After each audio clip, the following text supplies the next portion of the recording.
All right, so question number 3 is asking about boron, and it says that there are 2 isotopes for boron. They are boron 10 and boron 11, and it gives you the average 10.8, and they want to know what's the percent abundance.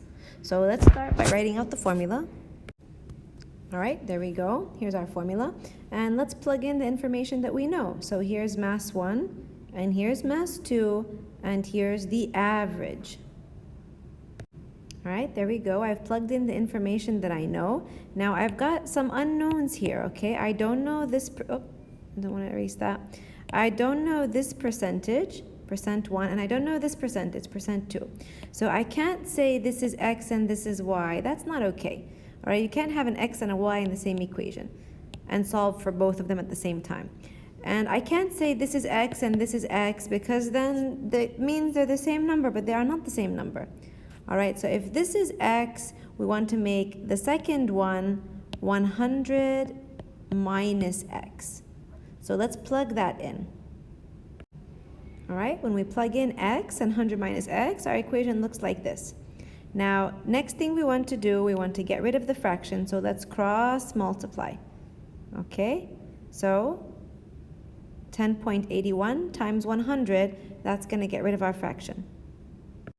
All right, so after we cross multiply, 10.81 times 100, it's 1081. So now we got rid of our fraction. So now we can distribute here. So let's distribute. All right, when we distribute, here's our new equation. Okay, now we have some things that are X, let's combine the X, and we have some things that are without X, let's combine the things that are without X. So let's take this to the other side. All right, when we take 1100 to the other side, our equation looks like this. Now let's subtract. All right, when we subtract, looks like this. Minus 19 equals minus X. So we can just make these both plus.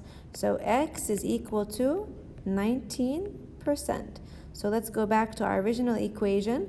So with X was with boron 10.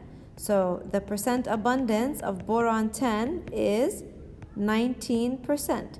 So what's the percent abundance of the other boron, which is boron 11? So to find boron 11, we're just simply going to do 100 minus X, which is 100 minus 19. 100 minus 19, that's going to be equal to 81%. So the percent abundance of boron 11 is 81%.